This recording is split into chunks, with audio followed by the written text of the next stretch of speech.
Hey, what's up, everybody? Welcome back to another episode of Sisko and Mike. This is Sisko. And this is Mike. And today we have Celebrity Chef Miguel Reyes in the house.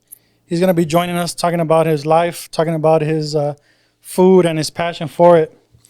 I appreciate it. Thank you guys for having me. Por la invitación, muchas gracias. I know that we've been talking back and forth on Instagram and just accepted the invitation and we're going to see if we're gracias going a ti to do por it. venir. I mean, I know que es domingo, so it's hard. I know it's usually Sundays is chill day. It's Church Sunday. Church Sunday. Church Sunday. Church Sunday, vine para acá. So gracias por darnos el tiempo y por atendernos ahora. Sí, cómo no. Muchas gracias a ustedes. And just an FYI, we're going to be going both English and Spanish today, so which is fine. We're all Mexican here. And Hey. Well, if you don't know Spanish, aprende, cabrón. If you don't speak, the translator, porque yo, me voy a brincar al español yo. Órale, no, that's claro. good. Ya Aquí, está. aquí hablamos español. Desde el principio hemos dicho que este programa no nomás es de un solo idioma. Hablamos Spanglish a veces. Hablamos otros idiomas, sometimes. Japanese. he's busted out Japanese before. Japanese. O lo que tú quieras hablar, no hay pedo. Francés. Yeah. No, eso no lo sé. And that's what this show's about, man. It's about, talking about just our culture and growing up. And we've been blessed to have all the guests that Simón. can, Nice. relate. Órale. So, tú vienes creciste en Pomona, ¿verdad? Dices que eres de Pomona. Sí, señor. Yo crecí en Pomona. Ahí viví en Pomona con mi familia. Pero somos de Canatán, Durango. Durango, órale, ok. Yeah. Baile Durangas, ¿eh? Un poquito a veces nos sale. Entonces, dinos, ¿cómo vino? ¿Cuáles tus creencias? ¿Cuáles son tu upbringing en Pomona, siendo duranguense y obviamente viviendo aquí en California? ¿Cómo es tu upbringing?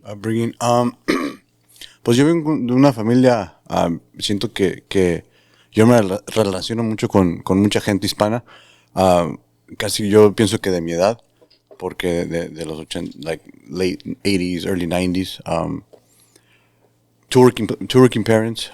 Mi papá trabajó toda su vida en construcción, mi mamá trabajó, después de que ya estuvimos un poquito grandes, mi mamá trabajó hasta la fecha en un distrito escolar, como ahorita está de lunch lady, pero empezó trabajando and working her way up. So yo vengo two working parents, right? And I'm sure you guys relate to that as well. Yeah. So yo vengo de eso. Yo siento un poquito más de como yo empecé. Yo empecé como a los 6, 7 años, me acuerdo, y siempre lo digo que cuando yo empecé de niño en Christmas breaks, en winter breaks, spring breaks, mi papá me llevaba a trabajar con él desde los 6 años, 7 años más o menos de lo que me acuerdo. Y obviamente, pues, ¿a qué le voy a ayudar, you know? Pues yo iba yo quería ir a trabajar con papá, pasar un tiempo con él, ¿verdad? Y poco a poco nomás me empezó a enseñar lo que viene siendo lo básico de la construcción. Él era foreman de drywall. Órale. So, que cómo medir, cómo clavar y cómo hacer esto y cómo hacer lo otro. Y pues ahí me empezó a enseñar. Me empezó a enseñar poco a poco y cada año, 6, 7, 8, 9, 10, hasta los, creo que 17, 18 años fue cuando paré de ir. Cuando pegó la recesión de 2007-2008. Órale. Fue cuando yo paré. Y ahí desde entonces me gradué de la high school. Y dice, pues ya tienes que ir a buscar trabajo porque aquí en la construcción todo se bajó. Simón. Yeah. Todo se bajó y ya no, también se bajó mucho y yo tuve que buscar trabajo y fue donde yo me metí a un hometown buffet y empecé a lavar platos. Órale. So that's how you started off, That's originally? kind of how I started off, yeah. Pues yo de niño nunca me metí a la cocina con mis papás, con mi mamá. Nunca me metí a la cocina ni con mi mamá, ni con mis abuelas, ni mis tías. Nada más a comer, ¿verdad? Nomás a comer. Y a veces, nomás me servían frijoles y no comía.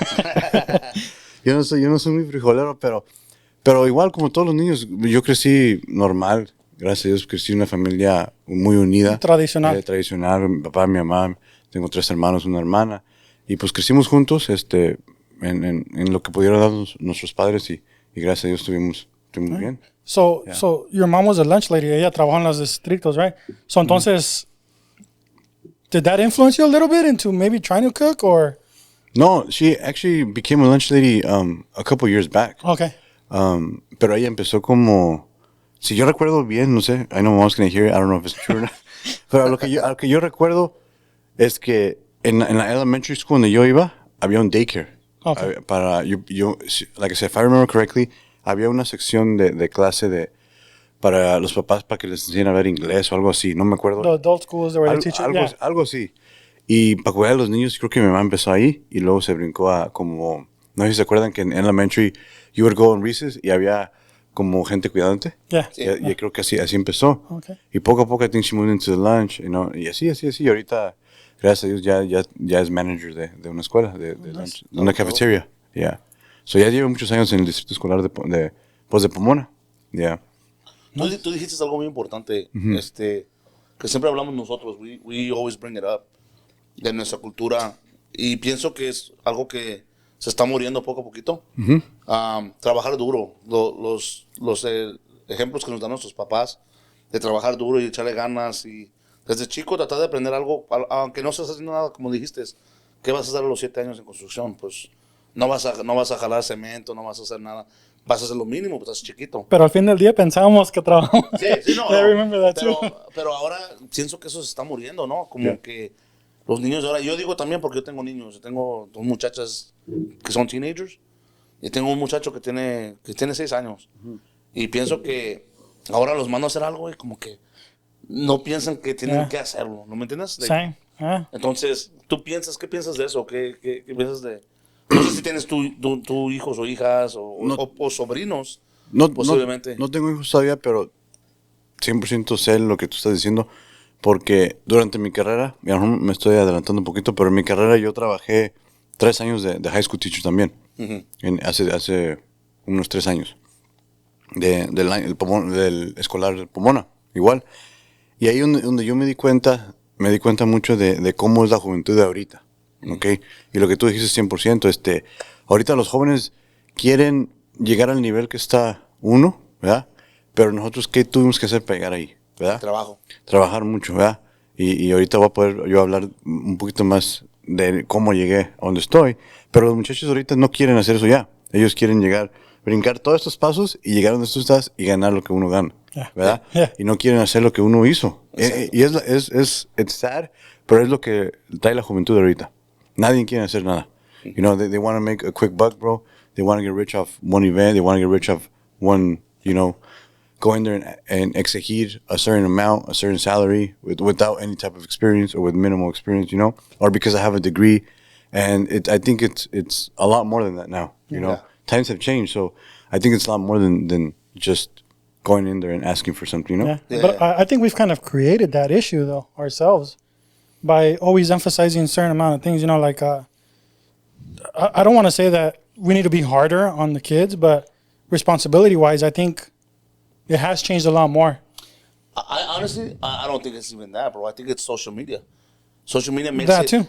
Think about it, and we could attest to this. I'm sure that in your profession now, hay muchos chefs. There's a lot of social media chefs. That's like the new thing right now, hay right? Muchos podcasts. Social media chefs. Hay muchos photographers. Hay muchos beauty influencers. O sea, todos piensan que nomás es agarro un Instagram, me pongo un maquillaje. Me hago famous. O me hago famous y ya la hice. ¿Me entiendes? Sí. Me pongo y hago un dish, ya soy chef. Yeah. Me pongo y saco una foto, ya soy fotógrafo. So I think social media makes it to where our new generation believes you can skip all the work, all the hard work. Yeah. That's what I think. I don't know. I mean, I well, don't know how you guys feel. Well, even for chefs, I mean, back in the day, you weren't a known chef unless you had a book, or that's what it was about. It was just a book, or you worked at like a famous restaurant, a high-end restaurant. Yeah. But now social media has created a platform for chefs to be recognized and well known for like their creativity. And social media, como tú dijiste, it can either go really bad or it can go really well, right? I mean, I know that social media has helped me in my career, get to a whole different level. My boy Sal, igual, and I'm sure you guys as well with what you guys are doing. And como tú dijiste, en social media tú puedes subir una foto haciendo algo o un video haciendo una mensada and it goes viral and you made it. Exactly. Uno que le está echando ganas, le está echando ganas, this and that, can't even get a like. No support. No support, ¿verdad? Exactly. Pero I mean, I've been in the spot. I think when I started getting known in social media, when I was seeing the 10, 12, 13, 14,000 followers, I was getting a lot of interaction, a lot of followers, a lot of likes, a lot of everything. Right now, and then that's how social media is. You have your moments, and then you dry out, and then you have your moments again. It's because you have to, siento que tienes que, no competir, pero tienes que, be on top of it, be on top of what's in right now. What are people going to like, That's true. And that's what it is. And a lot of people do stupid stuff, do stupid things just to stay on top. And that's not really my style. You know, I want to get known for what I do, for being a chef, you know? Yeah. And if people are going to watch it and people are going to like, they're going to like. If they're not, they're not. You know, at the end of the day, that's what I do.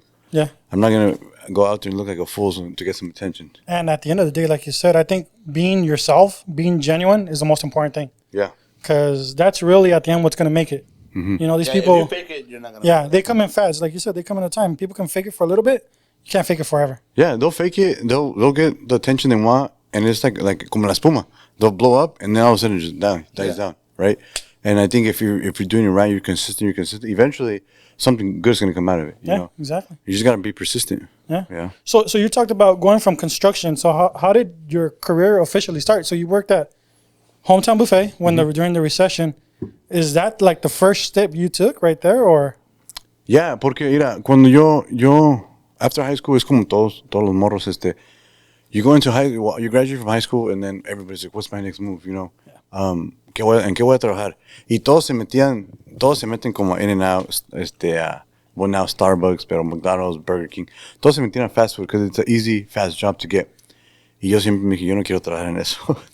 No quiero trabajar en eso. Y yo me acuerdo que yo apliqué muchas veces en Target y no me agarraban. Dije, yo vengo a trabajar en fast-paced stuff, you know? Yeah. ¿Por qué no me quieren agarrar? And yo dije, no, pues una warehouse, you know, it's fast-paced. Tampoco. Me metí a Hometown Buffet un día, entré, y ahí mismo, the manager pulls me off to the side, me acuerdo que estaban ocupados, he pulls me off to the side, asked me a couple questions, can you come in today? Y Simón, y entré. Y yo entré, no sé si hay Hometown Buffet todavía, ya no los he visto. There's some. ¿Todavía hay? It's Sí, rare. todavía hay. But I think after COVID, they kind of, when COVID started, they kind of died out, no? A lot of buffets died out. Yeah. Pero me acuerdo que me pusieron, no sé si se acuerdan ustedes, en Hometown hay obviamente la salad bar, the hot section, ¿verdad? Y me pusieron en el salad bar. Y que limpiar, y se acababa de rellenar y limpiar. Y yo odiaba ese trabajo. I think hay como unos 2-3 semanas duré ahí.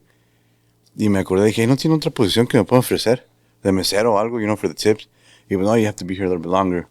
Dije, we have one position open, it's washing dishes.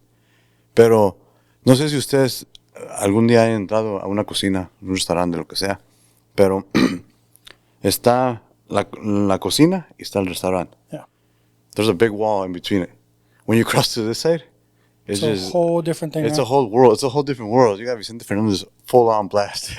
Yeah. Oh, yeah. And then you got toda la raza acá, todo el cotorreo acá, and over here is where, you know, you have to present yourself to the audience. Yeah. So, yo cuando pasé para acá dije, ese es otro mundo. It's a different Ese es world. otro Yeah, mundo. Y dije, no, pues acá es más cotorreo, acá más... Se miraba más a lo que yo estaba acostumbrado trabajando en la construcción con mi papá. Más raza. El ambiente más movido, más Más movido, exactamente, más movido, más acá y you know, comparado acá. Y dije, nada, pásame para acá. Y ya me pasé un día en los platos y me gustó. Era más el ambiente, más rápido. Me gustó que andaba bañado en sudor, que andaba sucio. Y dije, no, this is me. Yeah. So, de ahí ya no me sacaron. No me sacaron, trabajé, quítame de allá afuera y me metieron aquí.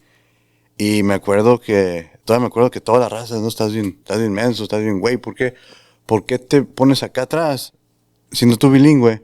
Déjanos eso para nosotros no hablamos inglés. Simón. Tú pásate para allá y te puedes ser mesero y X cosas, ¿no? No, y pues aquí me gusta aquí.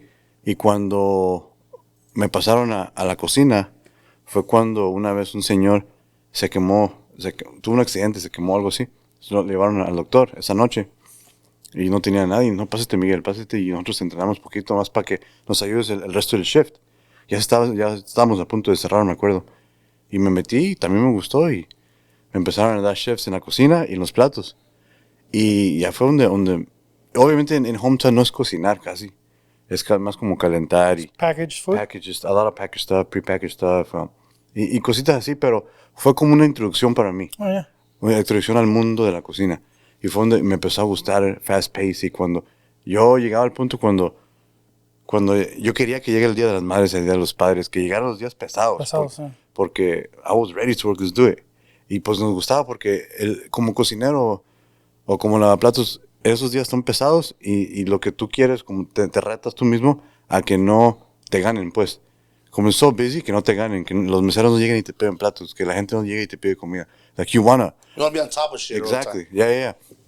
So ahí es donde me agarré y cuando ya tenía 18 años yo en ese entonces y cuando me agarré, me acuerdo que todos los cocineros tenían 2 trabajos. Y yo, ¿por qué nomás uno? Yo vine a mi casa y dos, no, ya me voy para el otro, sale. Y ayer salimos del otro y hoy voy a abrir aquí. Y dije, no, I need another job. Y me fui, y como todos se conocen ahí, en the restaurant business todos se conocen. Y como hay restaurantes por todos lados, se salen de aquí y se van para allá, y de allá para acá. Y así brincan. Yeah. Y yo me brinqué de Hometown a Acapulco, the Mexican Acapulco restaurant. Grill, Yeah. So, yo conocí a alguien, un señor de ahí, me brincó para allá, y caminando. Y de ahí me agarré y trabajé. De ahí fue donde yo empecé mi carrera, se puede decir. Trabajé 10 años, 10, 11 años, 2 full-time jobs corridos. Yeah. So let me ask you a question, bro. You said at 18 es cuando te dieron las ganas de trabajar 2 trabajos. Tenías ese ambiente, como quien dice, de trabajar, pues. Yeah. What caused you to say that, bro? Because I'm thinking back to when I was 18. Did I work? Yeah, I worked because of the way I grew up in my family. A los 18 años yo me salí de la escuela. ¿Por qué? Porque dije, relationship with my dad wasn't good. And I said, fuck, I gotta go to work because I gotta be my own man. So I was 18 years old, I dropped out. But a normal 18-year-old would think, fuck that, I want to party or I want to have a girl or, you know what I'm saying? Like, ¿qué te hizo decir? Fuck, let me get 2 jobs. Like, Yo siento que my upbringing, como les comenté trabajando con mi papá, siento que yo nunca tuve esa oportunidad to go out there and be stupid, right? yeah. Right after high school, a trabajar y luego de ahí 2 trabajos, porque en el ambiente que yo estaba, y nunca tuve esa oportunidad de que vamos a echar desmadre, o que vamos que en la barra, que vamos a... Nunca tuve yo nunca viví eso, la verdad. Nunca, y no, siento que no, I didn't lose out on anything, right? Porque la gente que sí lo hizo, they're still in the same position they were over 10 years ago. Yeah. You know what I'm saying? They're living in the past. Exactly. So yo no perdí nada, siento yo. And I think it's the upbringing of what my dad always showed me. They instilled in you the hard work. The hard work, responsibility, the work ethic, si te vas a desvelar the next day, you better show up to work the next day No matter what. and act like nothing happened. Yep. You know what I'm saying? Pero mis desveladas eran porque yo salía a las 11, 12 de un trabajo para entrar a las 4 o 5 del otro. You get me? Yeah. So esas eran mis desveladas. You get me? Simón. So, y así duré yo, digo, 10 o 11 años corriditos, sin parar. 6, 7 días trabajando. Y yo me acuerdo que duré un tiempo, en una temporada, creo que 1 año o 2, con 3 trabajos. I was so passionate about what I did, que yo quería 2 trabajos y obviamente había 1 tarde o 2 tardes de la semana que descansaba uno en otro y agarré un trabajo nomás para cubrir esas 2 tardes. So I was just like full on working. Y todavía yo estaba yendo a la escuela en las mañanas. Todavía me metí, no sé cómo, ni me acuerdo de los horarios, pero me metí al culinary school. Okay.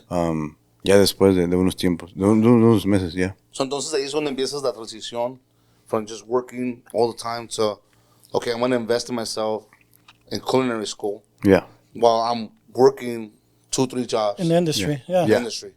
Me metí a culinary school porque cuando yo llegué, después de Acapulco, me ofrecieron un trabajo en Cal Poly Pomona. Y yo pensé, no, pues aquí, yo pensé aquí mi carrera de cocina ya se acabó. Después de Acapulco, yo pensé que me iba a brincar a Cal Poly y hacer como limpieza o algo así. Dije, a ver, pero no, me ofrecieron una posición de preparador. Dije, pues ya vengo de eso, let's try it out, a ver cómo nos va. Y le seguí. Y en Cal Poly es otro rollo, man. I went from cooking at a restaurant to cooking like mass production, 11, 1,200 people. Y ya fue donde me empezó a gustar más. Y el chef era de Jalisco, me acuerdo. Y me dice, hey, se nota que te gusta lo que estás haciendo. Dice, have you ever... Y todavía tenía yo el trabajo de Acapulco. So, trabajaba en Acapulco en las mañanas y en Cal Poly en las tardes. Y me dice, ¿nunca has pensado en seguir esto como una carrera? Dije, pues la verdad no, nunca he hecho esa transición. Porque en ese tiempo, como trabajaba en Cal Poly, yo me iba a Mount Sac, no sé si ubican. Yeah, ubican. sure. Estaban a un ladito. Simón. Y yo iba en las mañanas, un día, 2, pero a hacerme menso, según yo, para decir que iba a la escuela. Y yo estudié, o traté de estudiar psychology, traté de estudiar como que yo quería hacer real estate un tiempo. Me acuerdo que en un tiempo iba a night school real estate, no aprendí nada. Everybody at some point, right, wanted to be I that. was like 18, 19, dude. You're looking for the quick buck, right? Yeah, Yeah. looking for a quick buck. Y todos los realtors, old people, big terms. Y dije, ay, güey, well, what am I doing here? I failed the class for sure. También estudié otras cosas, como yo quise estudiar como un high school counselor. When they told me I needed a master's degree for that, me salí. Y yo no me acuerdo qué más, pero traté de estudiar cositas en Mount Sac, pues para decir que iba a la escuela, que iba al colegio, para que no digan que, pues, this guy didn't go to college, Y cuando llegué a Cal Poly fue cuando el chef me dijo, hey, this is something that you like, y se ve que you have a future. Échale ganas and think about going to school. Y ya fue cuando yo empecé a buscar escuelas y a ver qué me convenía, qué no me convenía, y fue cuando yo encontré la escuela en Pasadena, de Cordon Bleu.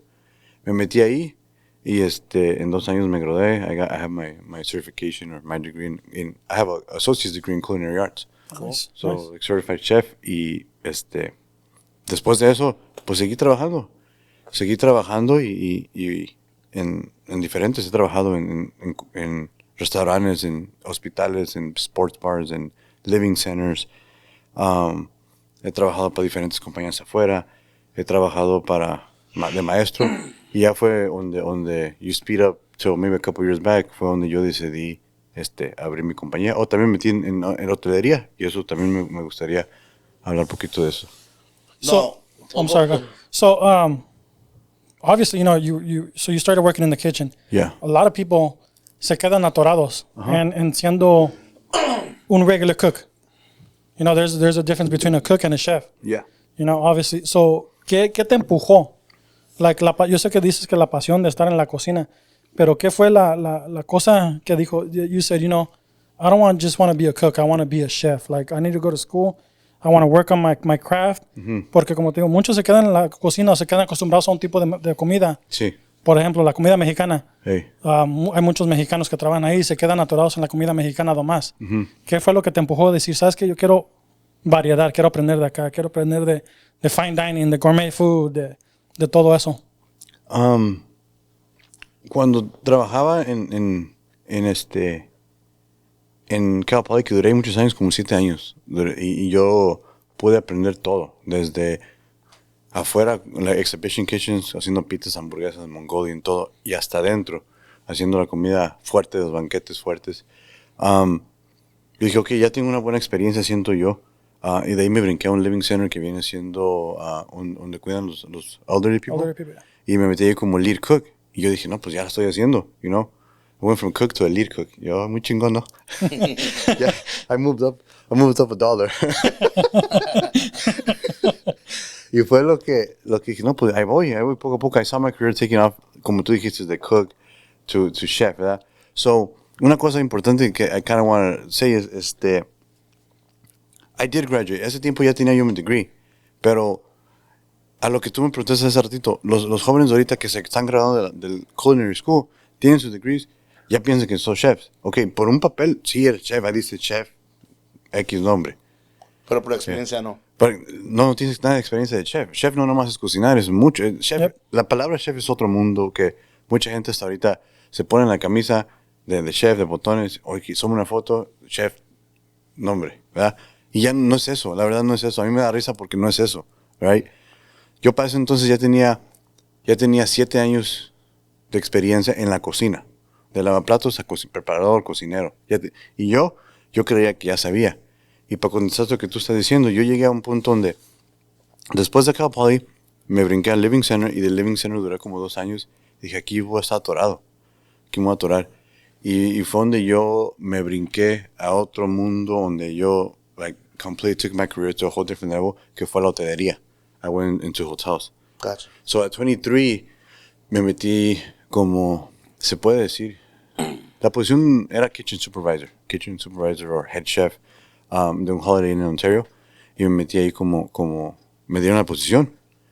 Y yo dije, no, pues ya tengo el título, ya tengo mi degree, voy a ganar un ferio, ¿no? Dice, ahora sí ya me voy a poder acomodar. Porque de cocinero en esos tiempos, ahorita ya es diferente, pero en esos tiempos estaban pagando en el average de cocinero 11, 12 la hora. So yo tenía dos trabajos, en uno ganaba 12, creo, y en otro ganaba 3.50, 14. So ya con 2 jales full time de 12 y 13, en ese tiempo, pues te alivianabas. Yeah. It was alright money. Cuando yo dije, ok, ya, kitchen supervisor, ya la hice. Simón. Y igual, los pagos muy bajos. Y fue donde yo ahí conocí, que viene siendo ahora un mentor mío, que también fue chef muchos años, y de hecho todavía trabajamos juntos. Cuando lo conocí, un chef de Michoacán, él me dijo, ¿eres cocinero? Aquí está tu resume, tienes tu degree, tienes todo lo que tienes que tener, se ve bonito esto, pero a mí no me importa. Me acuerdo que dijo, a mí no me importa esto. Tú puedes llegar con un papel, tú puedes, the night before, a poner lo que tú quieras, me lo traes este día, pero a mí no me importa eso. Lo que yo quiero ver es qué es lo que sabes hacer. Yeah. So ya fue cuando me metí a la cocina. He hired me as a supervisor, porque he was across the street at a bigger hotel. He was executive chef, and the sister property was where I was at, across the street. You know, they were looking for a kitchen supervisor. Y ese señor, he would oversee both of them. Okay. So me pasé para allá, and I was overseeing that one, right, under his supervision. Y ya cuando he interviewed me, dijo, pues quiero ver a ver qué sabe hacer aquí conmigo. Y trabajé con él como 2 días, y me acuerdo todavía, y me da risa ahorita, pero al momento no me dio risa, porque me dijo, ¿quién te dijo que eras cocinero? Y digo, yo ya tenía como 6, 7 años de experiencia, según yo. Dijo, ¿quién te dijo que eras cocinero? Digo, no sabes ni cortar, no sabes preparar, no sabes acomodarte, no sabes nada. Pero me lo dijo en la forma así, como si se puede decir bien bruta, así, lo que es. Directo. Y como yo ya venía de esa escuela de morro, ponte así, que no, with my dad, pues no me agüité. I took it as, okay, pues enséñame. Si no sé, enséñame. Lo que yo según sabía, lo que yo pensaba que sabía, okay, enséñame ahora. Y fue cuando se sentó conmigo, me acuerdo, se sentó y me dijo, ¿sabes qué?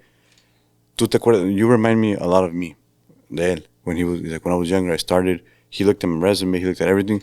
He said, I want to invest time in you, and I want to make an investment, and I want to teach you everything you have to know about being a chef. Muy aparte de la cocina. Management, payrolls, ordering food, how to purchase, how to cost out menus, all that stuff, Yeah. Todo lo que viene siendo el trabajo de un chef, lo que mucha gente no sabe. Y duré como 7 años con él, pero un training súper intensivo. Y ahí otra vez yo dije, no, pues ya voy a parar de trabajar 2 jales. No, ¿cuál? Me fue peor. Trabajaba de un hotel a otro, así, back and forth, y me aventaba, ni me acuerdo exactamente, pero 60, 70 horas semanales. Y puro invertir, y mucho tiempo, y a lo que hemos hablado al principio, mucho tiempo de muchas horas sin pagar. Yo acababa mi shift, que era 8 horas, 7, 8 horas, 9 horas, un shift normal. Y yo llegaba y con mi libreta me sentaba a un lado de él en la computadora. ¿Qué está haciendo? No, pues esto y otro. ¿Y por qué hace eso? ¿Y por qué? Y yo tomando apuntes. Y todavía tengo sus libretas. Las abro, están todas llenas de coffee stains y tantos crusty pages. I have all that. And I have the chef codes when I started with him. I have all that. Ahí la mantuve pues, por cualquier cosa. Y todo eso fue una escuela para mí. Even though yo ya tenía mi degree. De Culinary Arts. Pero ahí duré 6, 7 años y fue una escuela muy... Learning, una esponja. Exactamente, de todos tipos, de cómo cocinar en restaurant. I went back to the restaurant, porque en el hotel había restaurante, había barra, había banquetes. Y los banquetes ahí eran de 500, 600, 700 personas. A veces había 3, 4 banquetes, 300 cada uno, 200 cada uno. Muchos meseros, lavaplatos y de todo. Y yo, pues ahí fue donde invertí una parte fuerte de mi carrera. Y entré a los 23 de head chef de la Holiday Inn, y a los 24 años, en un año, aprendí a hacer banquetes bien. En un año abrí mi negocio. Después abrí mi catering business. Me senté a hablar con él y dije, tengo planeado hacer un catering business. Y él me ayudó. Ok, vas a empezar así. Y muy antes de cocinar, de cómo cobrar, de cuánto vas a ganar, nada de eso. Es cómo hablar con el cliente. ¿Qué preguntas preguntar? ¿Qué no preguntar? Si te dicen eso. So I just took all these notes from a guy that I met a year ago. That he told me, you remind me of me, I want to invest time in you. Sin yo conocerlo, sin decir, nunca pensé, what if he's just BSing me? Yeah. What if nothing's going to come out good out of it? I just said, man, I'm just going to listen to this guy, and if it happens, it happens. And that's rare. Ya es bien raro eso, que alguien quiere enseñar a alguien. Ahorita ya, for some reason, nadie quiere enseñarle porque piensan que le van a quitar el jale o le van a quitar la posición. You know what I mean? ¿Y sabe lo que él me decía? Y todavía me acuerdo. me decía, si tú me quitas de mí mi jale, that means I did a good job on you. That's true. Eso él me decía. Y cuando tú estés, me acuerdo que yo me sentaba allá y él aquí en su computadora, cuando tú llegas a este asiento donde estoy yo ya voy a estar en otro asiento. You get me? So I know Sal knows him. He's a great guy, really down to earth, great guy. He trained up a lot of chefs, and he has like the heart to help the people that want to learn. Y hasta la fecha todavía quiere ayudar y sabe mucho. Y él no tiene degree de chef, pero a los que tienen los deja atrás fácil. Los años. Los fácil. La experiencia. Gacho. Es lo que es. Los años de experiencia, un papel no te puede. Yo siento que un papel es importante, pero no te define. Exacto, no te distingue como persona, ¿no? Y mucha gente piensa que porque tienen papeles y cuadros en la pared, se creen que todo lo pueden. Y yo siento que, como te digo, es importante, pero no es todo. Well, yeah. I think el concept que acabas de decir que él te enseñó todo, pienso que como gente, no hay mucha gente que quiera hacer eso como él, que en cualquier, no tiene nomás que ser de chef, it could be any industry, it could be whatever industry, right? Mm-hmm. The point is teaching those below you. Mentoring. Why? Because you, not only does it benefit you, it benefits them, it benefits everybody because trabajas mejor comunidad. Mm-hmm. ¿Me entiendes? Y mucha gente no entiende ese concepto. Tiene miedo a decir, si yo le enseño a esta persona, me va a quitar el jale. Yeah. I don't want to be, like, it's all about that jealousy of like, I don't want nobody to be better than me. I am better. And you don't realize that what makes you better is bringing those below you with you. Yes. You can't just fucking make it to a place by yourself. Even if you do, you're going to be by yourself. Yeah. It makes it harder when it's a struggle. Exactly. Yeah. So it's something that I agree, I live by. In my field where I'm at, because I just recently got back to it, I've always loved, like, some of the best things that my coworkers have ever said to me is, this motherfucker, what he knows, lo pasa. Uh-huh. Like, if you beat me, like he says, yeah, then good luck, congrats, like, that's awesome. That makes me know that I did my job. Uh-huh. And so, but a lot of people don't think that way. I think that's. Well, with my business here, it was a small scale business, and I had un cliente actually told me, tienes que aventar en esto. You have to do it. I'll help you along the way.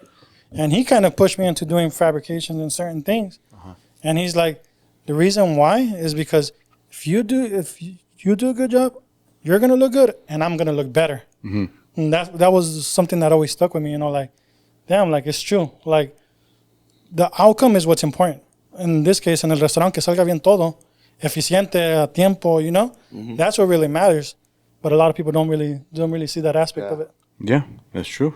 So, tú como con ese pensamiento, empezaste tu carrera y te lanzaste solo, mm-hmm. ¿verdad? El negocio. El negocio, a hacer tu chef, tu journey. Empecé con caterings, haciendo backyard parties, que bautizos, que quinceañeras. Hacía muchos parties de casa, muchos. Pero una cosa muy importante que me dijo este chef, my mentor, dice, no te enfoques en hacer que tacos, que birria, que arroz y frijoles. Dice, lo casual, lo normal. Ajá, dice, tú, si vas a empezar esto, empiézalo bien y empieza a enfocarte en una comida un poquito más upscale para que tu clientela sea way different. So yo empecé a hacer que pollo, que mashed potato, que papas, you know. If you go to a wedding or a backyard party, you're not expecting to see that. You're expecting to see a taquero or birria. Yeah. So cuando tú llegabas a un baby shower o algo así y tenías que pasta y que la gente, oh, wow, this is different, you know. And y así empecé yo. Pero me acuerdo que cuando yo empecé, para serles bien honesto, no tenía dinero para empezar. Obviamente, cuando tú empiezas un negocio, tú ya tienes como X amount of dollars, voy a invertir tanto dinero para poder empezar. Sí, y yo siento que todo esto fue de Dios, ¿me entiendes? Porque él me enseñó, me dijo todo. Estábamos en el hotel y él me dice, ¿sabes qué? Le dije, yo no tengo equipo para empezar, ni una cuchara tenía para cocinar nada. Dijo, lo que podemos hacer es esto. En the back of the storage del hotel hay muchas cosas viejas que no se usan, años. Vamos a ver lo que hay ahí y te lo voy a prestar. Nomás no digas nada. Te lo voy a prestar para que empieces a trabajar. Y lo que te vaya a salir de tu negocio, lo vas invirtiendo. Que tú sabes que ya ocupas varias cucharas, unos cuchillos, bla, bla. Y poco a poco fui comprando. Y con el otro, me salió otro evento y fui comprando poquito más y poquito más y poquito más. Y es cuando yo empecé así a crear mi equipo de trabajo. Y el equipo también de equipo que andaba conmigo, poco a poco. Y con él empecé mucho a enseñarme management skills, cómo hablar con la gente, cómo dirigir, cómo delegar en el hotel. Y cuando yo llegaba a mis weekend events, pues lo empezaba a practicar con la gente que me ayudaba. Y empecé cocinando en una cocina, el tamaño de este cuartito, la verdad. Me acuerdo, la estufa, el counter space, el sink, el counter space, aquí era un cuartito. Y ahí empecé a cocinar para eventos de 200, 300, 150, 120. Y me ayudaban mis papás, mis hermanos, mis amigos me ayudaban a lavar, a acomodar y eso. Y así empecé. En una cocina chiquita de una iglesia, porque yo no tenía para rentar una cocina. Y me acuerdo que el trato que yo tenía con ellos es, después del evento, toda la comida que me sobraba, que ahorita ya los dejo ahí, se las llevaba a la iglesia en la noche y se llevaban a Skid Row a dar a los homeless. Oh, nice. So the homeless were eating pasta, tri-tip, chicken, shrimp. Dang.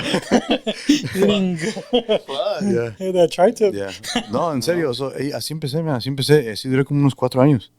Gracias a Dios duré 4 años así y fue cuando yo empecé, okay, I have to jump to a bigger kitchen now porque ya no me cabía nadie.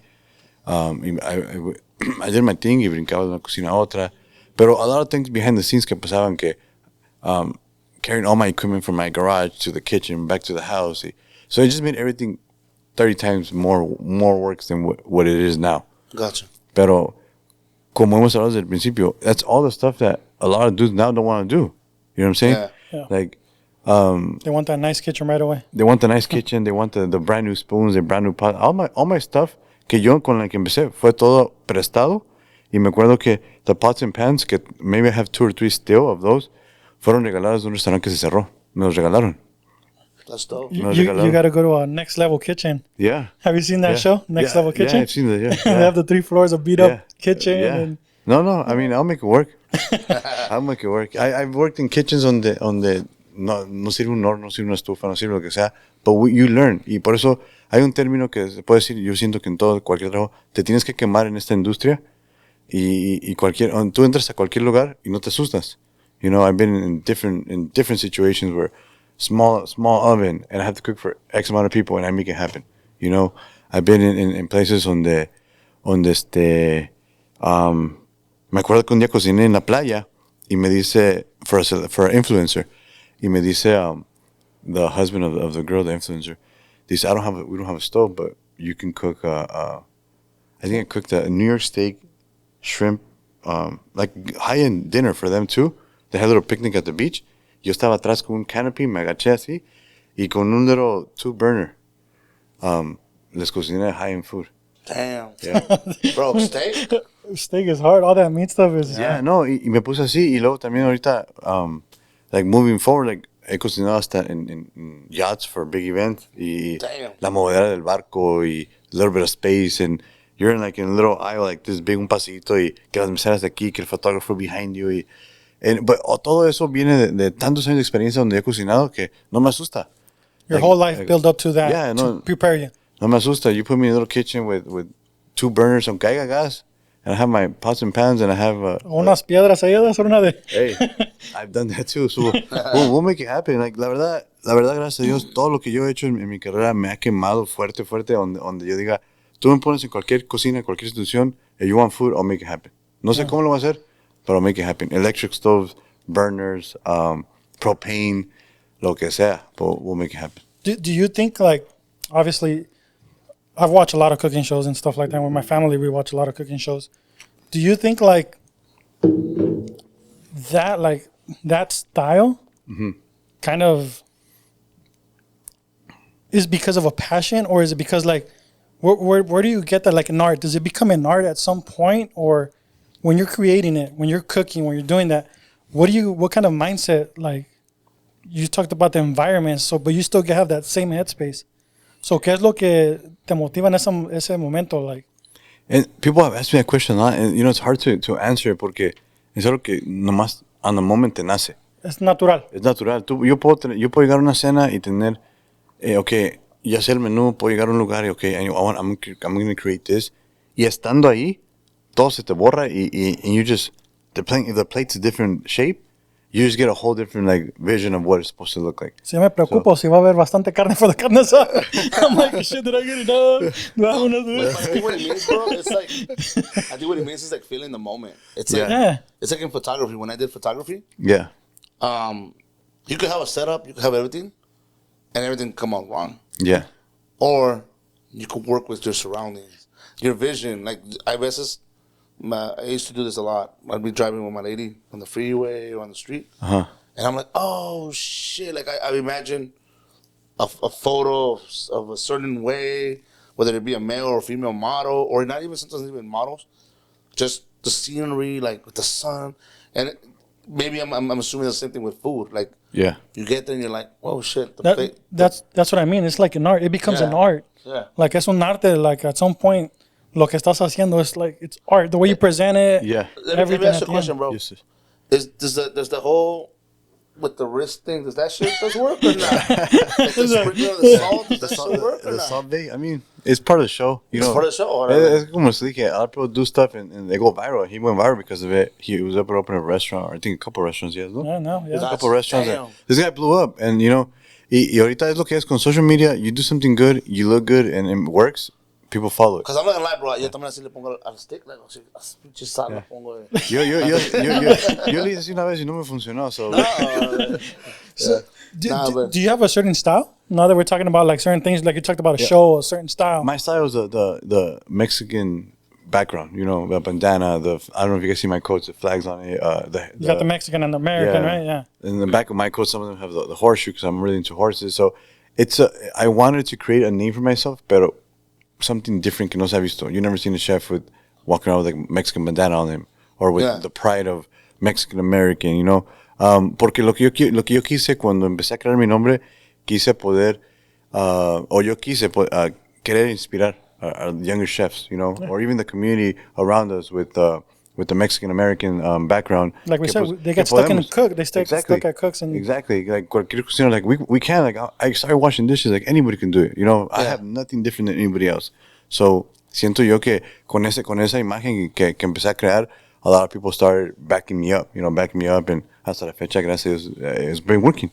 Do you mix like los tipos de comida? Vamos a decir un platillo típico de México.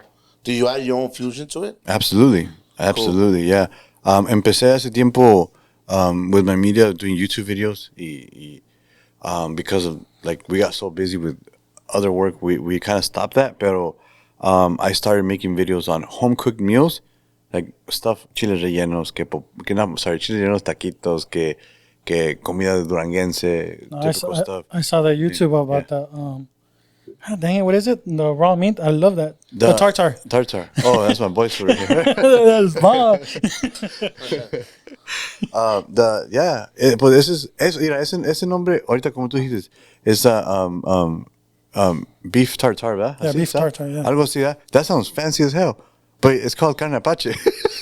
Wait, so is that carne de apache? Sí. It's the one in limón, no? Simón. Yeah, that's what it is. My technically, yeah. lady just made some the other day. That's what it is, but people always make it. I don't like it. Oh, you don't like it? It's No, clean. because she tricked me. She said it's like ceviche. It is. It is, yeah. Pero es carne, güey. Because No, there's I don't know. tuna tartar too. Like, Yeah. that's some of my favorite foods. It's like it's comida just cured in lemon juice, you know. Yeah.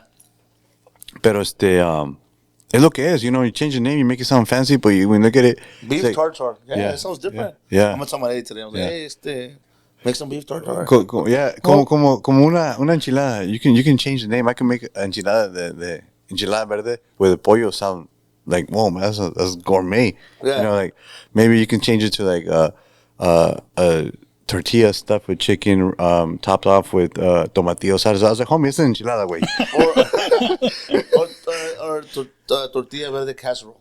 Yeah. Add Yeah. casserole to it. Yeah, add casserole, add something like a weird something named like mucha gente dice que we're gonna do this with like a crema or something like that. Wait, it's crema, wait. See what I'm saying? You know, like you change the name, it sounds weird. Pero you go back, it's just home cooked meals that you turn them into something different. Do you mess around with sushi? I have before, yeah. So like this, like sushi loco style. Do you make is it similar like that? That's more Sinaloense style. Sinaloense? Yeah, Okay. I've done more Japanese gourmet, like or traditional. Actual traditional? Traditional, yeah. That's crazy. Yeah. No es mi fuerte, pero I've done it. I can do it. Yeah. Okay. So that's what actually right now that you bring it up, the fuerte. I've always thought about this because, like I said, I watch a lot of cooking shows. How do you? Obviously, you cook a lot. You're cooking every day, right? Yeah. How do you improve as a chef? How do you grow? I guess I should say, like, and become a better chef. See, Like, what are the stages for that? Because I mean, shit, I try to taste the food, and people talk about, oh, you could feel the acidity, or you could feel like this, and I'm like, damn, I just taste the tomatillo sauce. You know what I mean? I don't have those advanced taste buds that people, but like there is obviously the more you do it and you grow and you learn about certain flavors that do certain things and certain fruits or veggies that do certain things to to a dish itself. Es que en sí la comida, it's a balance of flavors, pretty much. Para ponerte la fácil, it's a balance of flavors. You can have 6, 7 ingredients, and you have to learn how to balance all those ingredients to create one dish, ¿verdad? And I think what I've been doing lately, and I think I should have done it a long time ago, but I just I recently started doing is going out to like nice restaurants and trying different stuff. And I've tried really like high-end restaurants, ¿verdad? Que they're like, oh, hey, try this, try that, and I want you to create your own dish. I go back and I create it. I just butcher it, dude. And I think I'm good at what I do. I take a lot of pride in what I do. I think I'm good at what I do because I'm able to create something out of nothing, and I've done it many times. And I think he's the one that can tell you like the food he's tried it, and this guy's way bougier than me. Yeah, I'm pretty bougie too. I'm bougie too, bro. I'm in the industry of food, but I always hit him up like when I'm here on the way over here. Hey, dude, I need a restaurant. I want to have lunch. And he's like, hey, go here. I'll go there. I'll take your girl here. Take your girl there. I hit him up for food. Pero ¿por qué? Because, for me, how do you explain? No me asombra nada de eso. Like, I can see a filet mignon, I can see a lobster, I can see this, I can see that. It looks nice. It tastes good. But because I do this for a living, I know I can create it or recreate it, So, on my days off when I want to eat, I don't want to go eat a steak. I just made a steak 2 days ago. I want to go eat more homegrown. Cuando como, si es que como, pero casi no como. Pero cuando como, I want to eat I create a lot of French toast, bro. French toast from Denny's. Can you believe that? I like to eat French toast from Denny's. French toast with Denny's.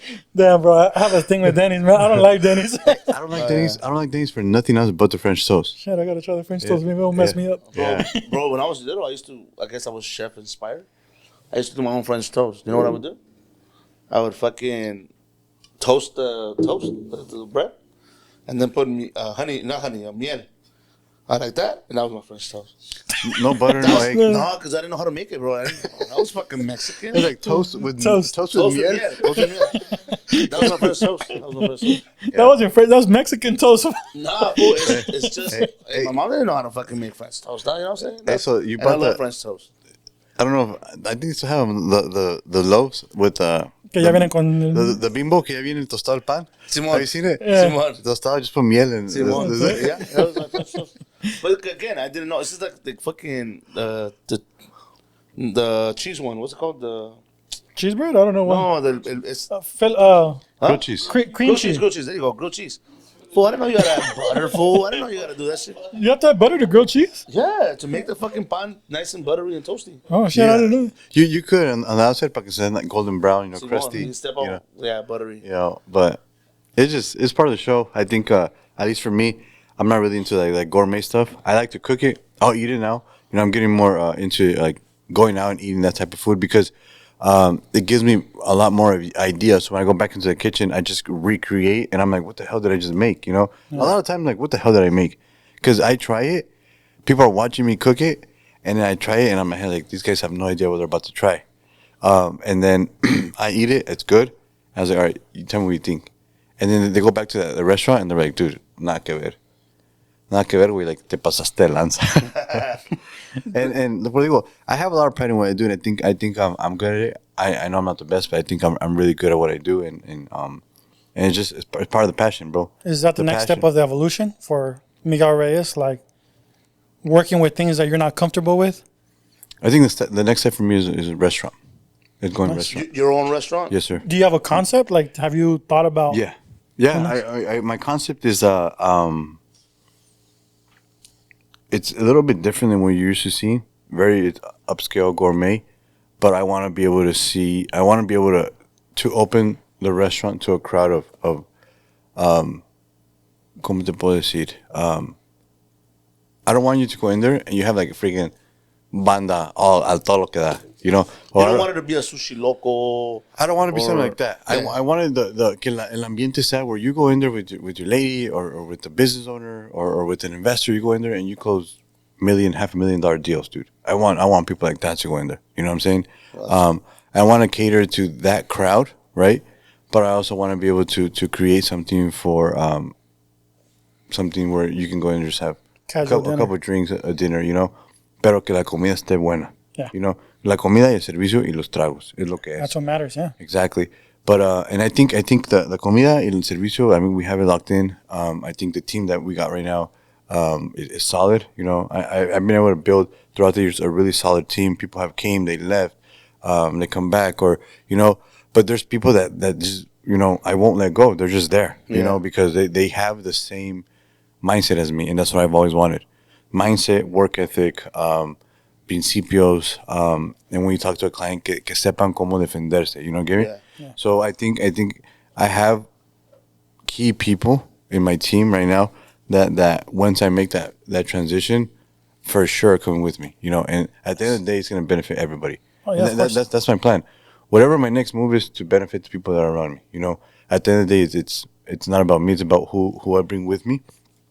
Porque throughout the years, I started realizing that I've had a team. The biggest team I've had was about over 20 people, and for catering or personal chef, that's big. That's a big team, you know, and that's including servers, that's including media, that's including kitchen staff, that's including everybody, you know. I even had drivers at one point, so it was just big team. And yo me puse un día a pensar, like, damn, dude, at that age I was 28, 29. I'm 33 right now. So me puse a pensar, like, man, bro, like, gracias a Dios tú puedes bendecir a toda esta gente and they go back and bless their families, you know? And I remember a lot of the servers were, thank you, you know, I needed money to pay my X bill, or I got a flat tire, I was able to do this, I was able to do that. And for me, I was like, dude, that's bad. That's bad, you know? Because I bust my butt all week to be able to get that event, close the event, make sure we're good, para poder trabajar a las muchachas, a los muchachos y todo eso on the weekends, you know, or during the events. Yeah. That's crazy. So, you know, obviously social media has helped restaurants a lot, having different twists on the food and the drinks, especially like you talked about. Mm-hmm. So, do you have anything spiced up for that? Like a menu set up? Yeah. You know how, like, well, for example, like one of the famous ones right now is Mama Por Dios, or things like that, where they have like the fancy drinks coming out of like a bottle or that. Is that something you want to incorporate, or you just want to keep it like casual? That's not really my style, bro. Hey, hold on. Sorry. Hey, let's take a quick break. The sound guy has to go pee. So hey, pause. Hey. All right, what's up? We're back from the piss break or little break that we had. Unfortunately, our sound guy had to fuck it up. Thank you. Hey, Kiko, Sisko, back to you. Oh yeah, so we're talking about how Mama Por Dios has a little twist to the drinks and to their food. Yeah. And I was asking you if there's anything like that you were gonna implement, or you want to implement into your restaurant. Not really, bro. To be honest, I've been there. I think that restaurant is more of a más ambiente, más, you know, for show, which is cool. You know, every restaurant has their little thing, right? El mío, siento yo, I think because the way I am, quiero que sea más, a little more professional, more intimate. Intimate, exactly. You go to a nice dinner and you don't want to hear a lot of music, you know, like real mellow music in the background. Take your wife, your girl to a nice dinner. Like I said, take an investor. Hey, I have a restaurant or a friend's restaurant. We can go and have dinner and close this big deal, stuff like that. Just because a lot of my clientele is like that, right? So I know there's restaurants for everything, and I think I want to make mine more like that. And have like media on board, on staff, you know, taking pictures, have private parties. My goal is to have like ¿cómo se dice? A VIP area and do what I do now. So restaurant running, I have a chef for my restaurant, have everything running. You want to have a private dinner for you and your family, super exclusive. I'll have a private bar, I'll have private servers. You have me as a chef there, you know, something very intimate. just that concept, you know. So I think that that's something different that can no se ha visto. Yeah. And I wanna Personal. Yeah. Being personal with the Very. clients, That's with the my- people. Yeah, that's one of the best things. That's my style. Yeah. You know, obviously, I don't know. There's a lot of places that I've been to. They're a little more upscale. That even that the kitchen area is open, so people can actually see what's going on. and that's what I want. Okay. That's yeah. what I want. So Que se vea lo que estamos haciendo, que, you know, que todos. And then the concept behind everything I always have, which is everything from scratch. Everything fresh from scratch. So that's what I want. nice. Let me ask you something, bro. Before we move on to our next segments, I have one question. Yeah. When you prepare something, do you? And the reason I'm asking this is because we had an experience. I'm sure other chefs feel this way too, but me and my brother went to a Thai restaurant the other day. Mm-hmm. And Love Thai food. You love Thai food? Love Thai food. Love Yeah, Thai Thai food. food's bomb. Spiciness of it is bomb. So he ordered. It was like a fucking. Was it like a Alfredo shrimp type of deal? Thai food. In a Thai restaurant? That's- Well, it wasn't. Well, it was creamy, bro. In a Thai restaurant? Coconut cream Oh, shrimp. that makes or more something. sense. But it had pasta. It had pasta, right? Or is it noodle or pasta? Because there's noodles. noodles. No, But fuck, damn. Hey, that. I have to be specific. and shit. I was like, I'm chicken Alfredo at a Thai restaurant. No. You're talking to a chef and you're talking to a bougie eater. I'm not a chef. That's what I'm asking. So, anyways, we went to a Thai restaurant, and he ordered that shit. They had fucking noodles with creamy pasta or creamy sauce and shrimp, and it tastes good. Yeah. But before that, he had ordered. What the fuck you ordered? Like some crab What do you order? crab ragoon, Okay. the little Ragu, the yeah. cheese ones, whatever the fuck. Yeah. Like a wonton. Like a wonton, yeah, but they're not wonton. Yeah. And they had a little sauce with it, right? Okay. And this fool loved the sauce. This fool had never had Thai, I think. Or, hold on. He almost got his ass beat by the chef or the restaurant owner. Otro? So hold on. So he ate we ate the crab ragoons or whatever. They were bomb. But you dip them in some sauce, right? Some little like I don't know, Sweet and sour? Yeah. Like a Thai sweet chili or Yeah, something. Yeah. Simon. Well, I ordered curry, and este way I got a little shrimp. Uh-huh. And this fool, first thing he's about to do, he gets the sweet and sour, and he's about to drop it in the plate. And the guy goes, "Oh no, don't do that." And I'm like, "Damn, no!" Like this one, it was like, "But I like the sauce." He's like, "You don't not mix the sauce with that." Yeah. And I'm like, "Hey, fool, just eat it the way he brought it out." But did you get mad if like you bring out a certain dish and people fuck with it? Start putting ketchup all over the Yeah, place or and shit. someone. Yeah. Does that piss you off? Because you know how you put in your love, your energy into it. Honestly, I never had that. Never had that. Never had that. No. There's dishes where I do tell them, you know what, you make sure before you guys try it, eat it like this, and they'll try it, right? But for the most part, people usually are pretty, you know, Gotcha. they don't mess it up, you know. That's funny. Yeah. Put his ketchup all over it. No, the one that, you know what, a lot of chefs dicen esto, and it's true, that when you get a good steak, a lot of people like to, you have A1 sauce. You know, it's Nah, you bro. know, you know what's funny, bro? A lot of chefs like that's a disrespect. It is because, you know, if you have a good piece of meat and a good grade, and then you cook it right with the right herbs, right butter, you don't need any type of sauce, bro. That thing is just This own sauce, it's the sauce. The juice of the meat, yeah, That's just homeboy. its own. The steaks that I use, bro, the butter and all that stuff, like juicy. Like you cut it with the fork, bro. Yeah. Like neta, it just rips Dang. off. Yeah. Shit. Making me hungry and Yeah. shit. No, Bro. neta is good. And straight up, it's good, bro. I love cooking steak. So like, obviously maybe not at your level, but I love cooking steak. So Yeah. I've done. I like to fuck with it, like cook it different ways. Put some peppercorn on that Bro, shit. Okay. we made a steak for my father-in-law, right? We were having steak the other night, and he came by and we gave him steak. This fool's trying to eat it with tortilla. I feel so disrespected, dog. Because we gave him, you know what I'm saying? We gave him fucking asparagus, you know, mashed potatoes. The way that you eat a steak, I eat a steak sometimes like that, right? Yeah, with tortilla. Yeah, this one. Steak with tortilla. He's like, ¿y la tortilla, mija? Le dice a mi wife. And my wife's like, papá, esto no se come con tortilla. And I felt disrespected. I was like, That's a cultural shit, dog. I think Nah, I you think eat that shit with tortilla. Mama's asked for tortilla with like lobster. fuck that. Make a fucking lobster taco. And, like it's just a cultural thing. I think tortilla is like implemented in their lives. Like tradition. no pueden comer nada sin tortilla. Like if you notice, or that. pan, some I sort got of mad. I pan. was like, yeah, I'm not cooking steak for that fool anymore. Hey, tortilla with filet. Nah, fuck that.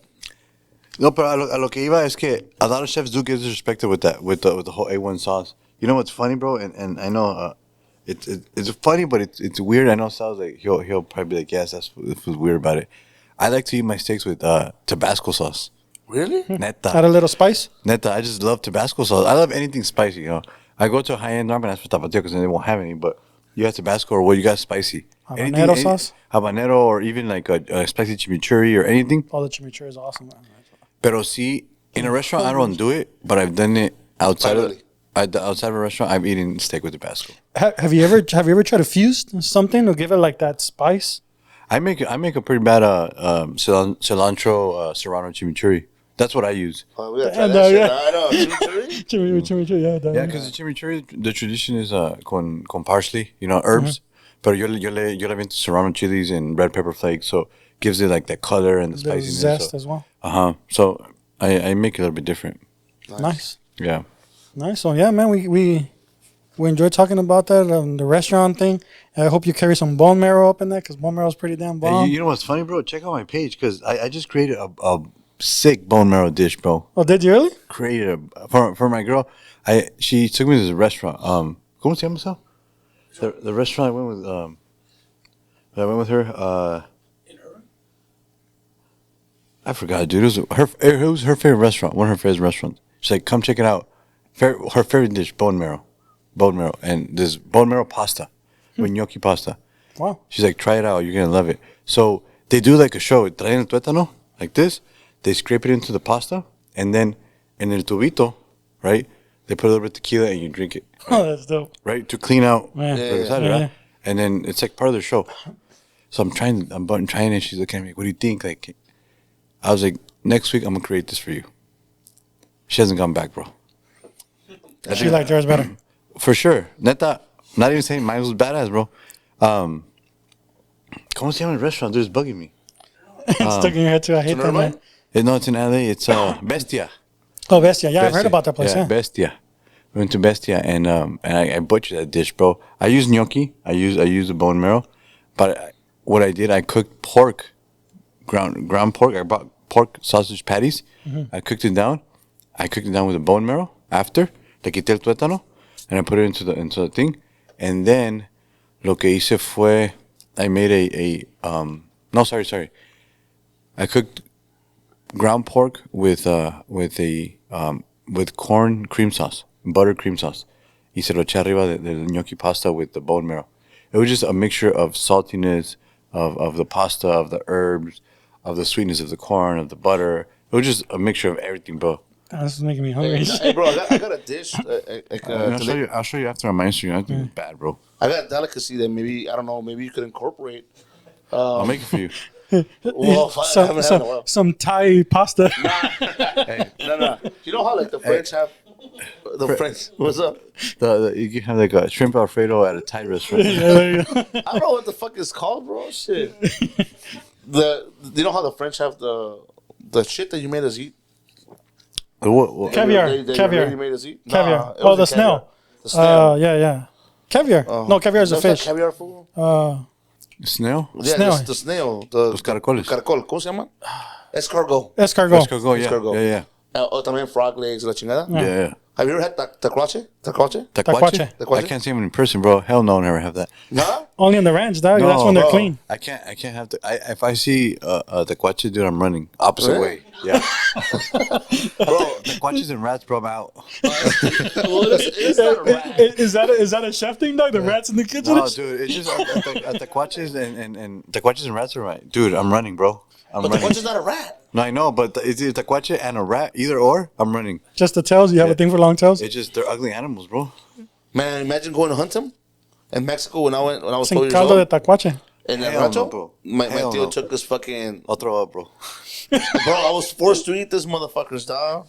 Because they're like, si no eres del rancho, si no comes esta madre. I was like, fuck. ¿De I qué thought I parte? was down. I never asked you, sorry, ¿de qué parte de México eres? Michoacán. My family's Same. Michoacán. Michoacán as well. Michoacán, ¿qué parte? Yeah, Apatzingán. Oh, all right, cool. And you?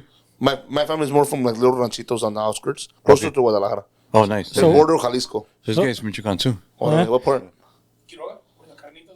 Órale. Yeah. Yeah, so Yeah, my lady's Uruapan. we got the iguanas and the tacuaches up in the hot rocks and shit in our area. I think the best thing I got for you guys is alacranes. Alacranes? Yeah. I'm down to try that shit. I wanted to try that actually, yeah. But you got to just eat them like that, right? Yeah. Oh, Durango, yeah. Durango, you can cook them. You can fry them and cook them a different way. You can fry them, right? Yeah, fry them. Yeah. Have you guys had grasshoppers? No. Never. Neta? No. Neta. Fire. Yeah?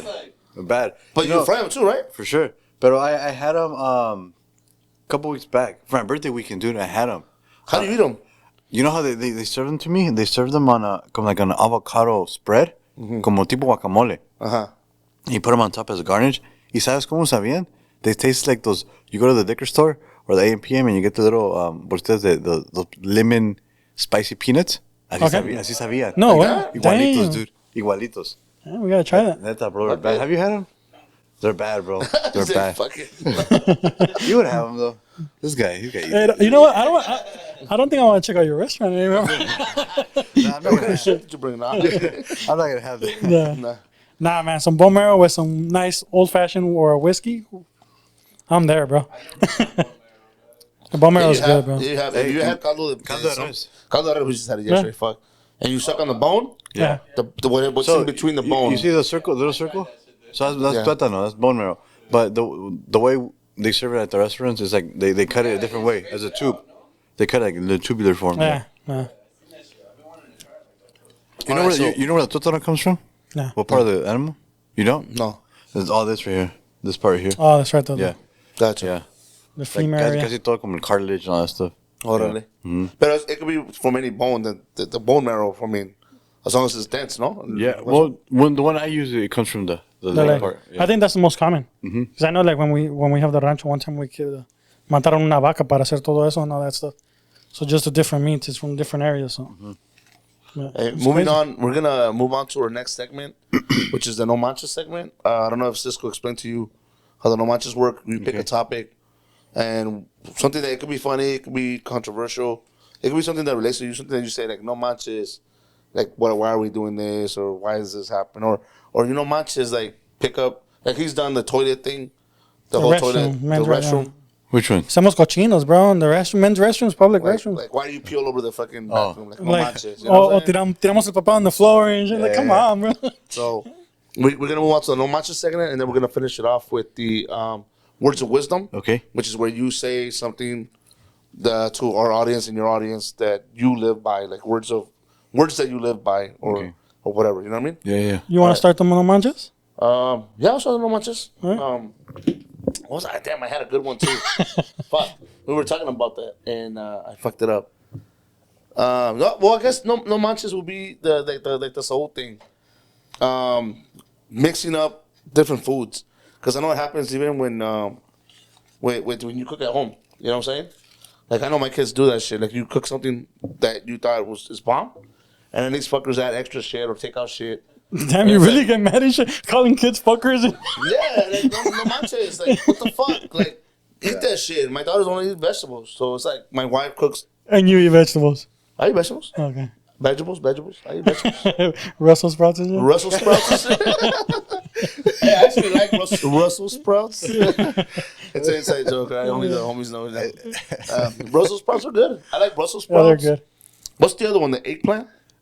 I like the eggplant. Berenjena. Yeah. You like that? Okay, hold on. Eggplant cook, cabrones, right? Don't be fucking... Yeah. No, but like, eggplant, it has a weird texture, bro. It does, but I think I've had it baked. Okay. Like with Parmesan. Simón, no me gusta. Like vegan. Sí, no me gusta. A mí no me gusta squishy stuff. The eggplant is very squishy.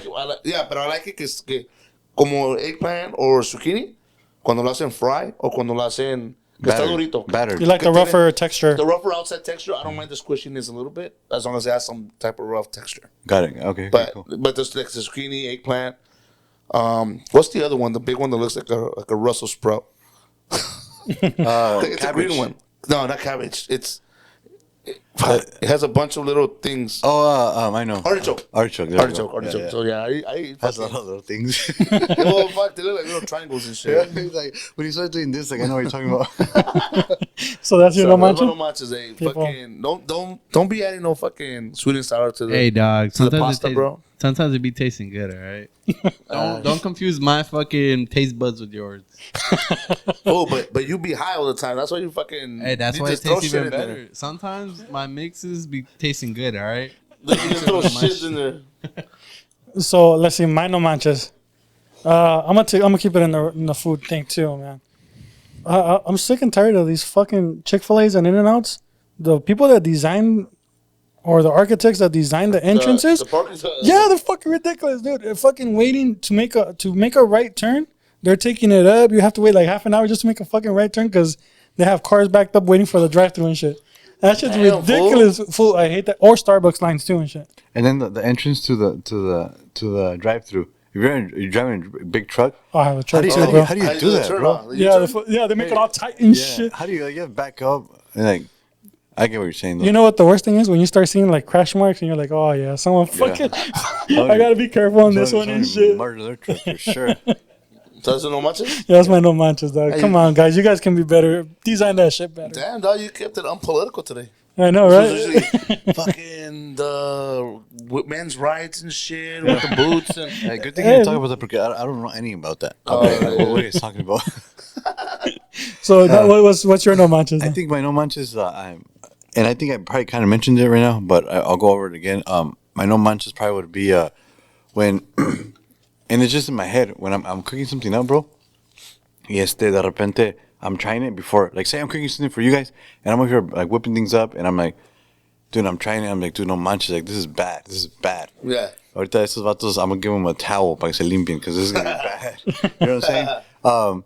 So I think that's mine. Cuando me das a bunch of ingredients and I'm excited for you guys to try it or whoever's gonna eat it to try it out. You get me? Yeah. So I think that's my no manches. Like in my head, I'm like, dude, no manches. How the hell did you come up with this? Like, dude. You're like, I expect it to be good, but damn, this shit's fucking. Neta, like that. Yeah, like that. I'm trying. I'm like, dude, neta, like. Me pasé. Gacho, dude, like gacho. That's how I feel. Like me pasé. Like what the hell? And do you walk out like with the dish and shit like oh like? No, you know, what and I'm talking about? I do very casual because I'm like in my head, I'm like, dude, they're gonna love it. So I just put it in front of them and like try it. Let me know what you think, and I walk away. Like I'll start washing dishes or something. Like I'll do my thing or I'll do whatever, you know. And then I'll come back and like, dude, this is bomb. Yeah. Pero when I make something, it's always for me. It's always como te digo, how do you explain it? Like, it's an experiment for me, type of thing. You know what I'm saying? Like, I've been to people's houses where I forget an ingredient and I open their fridge and I'm like, what can I substitute? And I open it and I grab whatever I can see and I make it and I'm like, dude, what the hell is this? You know, I make it just because of how flavor profiles that you know how to mix. Yeah. You know, sweet, sour, acid, all that stuff. You know, so it just has to make sense. Yeah. Have you ever thought about being on one of those cooking shows, bro? Like. Yes, actually, I'm talking to people right now. Oh, nice. I want to get into I have a connect with Master Chef. Oh, with Gordon Ramsay. Nice. So I want to get in there. I'm not gonna lie to you, bro. I'm very confident. Like right now, I sound confident as hell. I go in there. I'm just thinking about it. I'm a little nervous, but I think once I'm in there, I can do my thing. I can definitely do my thing. Yeah, for sure. Like you just got once I'm in there and I see the knife, I see the pots and pans, see the ingredients. I was like, it's go time. It's, yes, sir. Yeah. That's dope. Let's That's do it. crazy. So Yeah. we're gonna be rooting for you, bro. If you do. Hey, thank you, man. Yeah. No, I want to either that or chopped, but I definitely want to get into something like Chopped that is a good and see one, what I got. Do I say I'm gonna win? Probably not. But that's not even about it. It's about just getting The experience, bro. Yeah, Even if it's like a couple of days with Ramsey and the other chefs, yeah. you know. Even if Like- I pass the first round, I'm solid, bro. Yeah. I was like, if I pass the appetizers, I'm good. You know what I'm saying? Nice. Yeah, because I know that if you guys one day get together and say, let me trip this fool out, get a bunch of ingredients together, and give them to me in a box, I could for sure probably whip something up. Nice. That's how confident I am. I could probably whip something up. That's dope. That's crazy. Okay. That's why I consider like even the profession of chef like a form of art. You know, and I know we talked about it, but that's just a form of art that you just gather a bunch of ingredients. You know, like painters would grab a bunch of colors and bam, do their art, their work. It's the same thing with you in the kitchen. Mm-hmm. You're just grabbing and mixing and creating these things that freaking taste great. You know. Yeah, I think so. I think it just comes with the passion behind it. Nice. Yeah, Nice. I got another no manches, bro. Just give me my head. What? This just pissed me off because. Hold on. This one pissed me off because. Fuck. Okay. What year are we on? 2022. 2022. All right, Magic Mountain and fucking Magic Mike? Magic Mountain. No. Magic Mike. Magic Mountain and like They don't Disneyland. have. They don't have good food, or what? Nah, fuck that. They don't, actually. They don't. They don't. They don't. That fucking $20 turkey Pretzels. leg and shit. That shit's nasty. It's dry as fuck. But that's beside the point, dog. How the fuck are we in 2022 and they still don't have A restaurant. accessibilities for gorditos to go on the rides? bro. They said it's a whole different math for that, dog. Hey, bro. I take my kids. I got teenage daughters that want to go to Six Flags. I'm going next week, actually. And fool, I try to get on the Superman ride. It doesn't close on you. No, It won't close? they won't close. It won't click, fool. It's like one click away from clicking. It's just one click away. Yeah, that was like, and they're like, sir, can you suck in something? Like, bitch, what do you think I've been doing? The fuck, I've been sucking it this whole time, bitch. My shit hurts. I'm like, why can't you make bigger seats? Like, what the Te fuck? llevas una faja, güey. Nah, my man's way. I don't know. fool. But you know what it is? Speaking from the engineering background, weight, speed, all that shit plays a it'll be factor. It's a whole lot of math, dog. It's Put me in the middle. Then. It's a whole Fuck, different put me team. in the middle, fucking. Hey, so no manches, Six Flags. Come on, dog. I want to get on the rides too. What the fuck? Is it just Six Flags though? No, that's what I'm saying. But Six Flags is all about rights. So Six Flags, Disneyland, fuck y'all. You don't. Gorditos life matter. There's gonna be a new theme park just for gorditos. Right? Gorditos life matter, dog. Shit. The mic ride. Hey, bro, I'm solid, bro. I don't go on those rides. You don't like them? I can do anything. Like I'm not afraid of heights. I can do heights. I can do like fast. I can get on a horse and like go full on speed. I'm fine. I can't do roller coasters. But Can't. but once you see a rat at Taquache, you're like, Dude, I'm running, bro. Opposite way, running. that's crazy. Yeah. So we always like to end our show with words of wisdom. You know, obviously it's something that you live by, like Mike explained. Yeah. Do you want to share that to the audience? Give us your words of wisdom. Yeah. Are we all doing it or just me? Just Just you. you. This okay. is something the guests we exclusively for the guests. Words of wisdom. I think it's just, overall it's a lot of stuff that I learned throughout the years, but something that definitely live by 100% is and this is maybe people would use it or not use it, but I think my thing that has worked for me is always putting God first, 100% in everything I do. Okay, my projects, my cooking, my personal life. Making sure that God is in the center of what I'm doing in the moment, and then also everything that I brought up as a kid, the work ethic, the pride in what you do, and one thing that I learned is en español se dice ser gente con la gente. You know what I'm saying? Be yourself with the wrong people, right? Be yourself with everybody. Don't act like you're more than anybody else.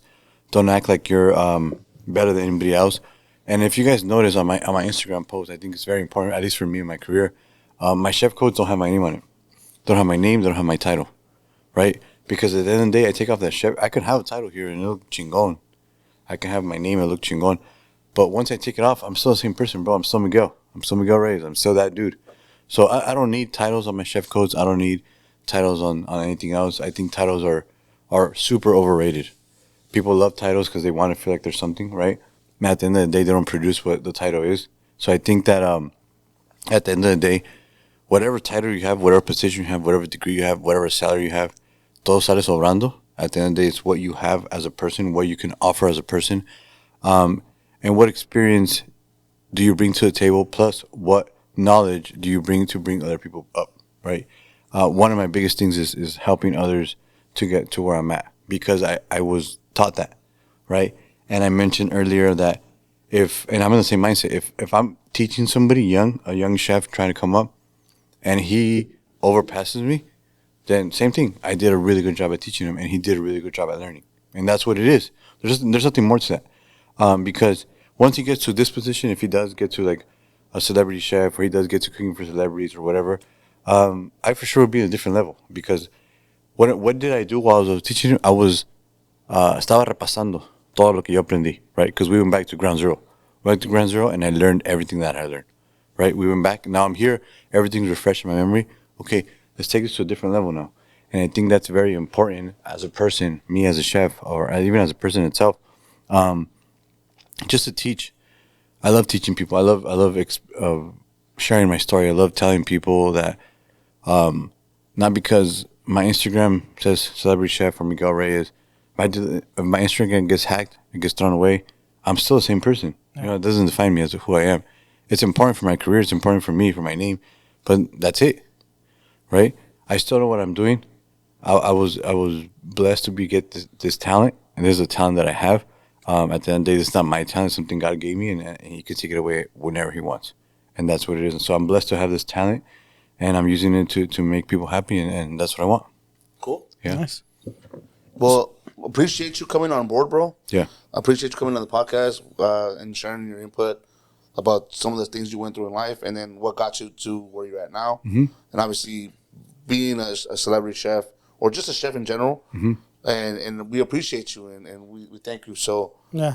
hopefully in the future we could have you again. Of course. Hopefully by then you'll tell us about how you have your restaurant already. Yeah. We'll do the podcast from there, then. Yeah, there you go. I'm down. But again, thank you, and thank you for sharing Sunday with us, spending Sunday with us, Of course. Thank and you. sharing some of your stories. No, And thanks go for ahead. representing, bro. Thanks for representing. You know, like you said, you wear your Mexican bandana. You're representing our culture, and, you know, that's definitely something you talked about, being a mentor and showing other people that, hey, sí se puede, man. You know what I mean? Yeah. No, I appreciate that. Thank you guys for having me. It was an honor. It was a pleasure sharing a little bit of what my background is. And, pues como tú ustedes dijeron, the next episode will be of me having the restaurant or me having something else. But Or winning Master Chef. Hey, something. You guys see me there, you just make sure you guys take a shot for me or something. Nah, we will, bro. We will. Yeah. Thanks again, man. Actually, tell people where they can find you. Yeah. Oh, yeah. You guys can find me. I think the main source is Instagram is chef_Miguel Reyes. That's kind of what I use the most. Everything's really up to date right there. So that's what I'm more active in right now. Okay. Yeah. And if you guys want to hit him up, I know he does private chef catering and stuff like that, right? Yeah, I do private dinners. Private dinners? Private So- dinners, some caterings. But my focus right now is private dinners. Okay. Stuff like that. Yeah. So if you wanna reach out to him, you know, I'm pretty sure you're gonna like his food. So Yeah. don't hesitate, okay?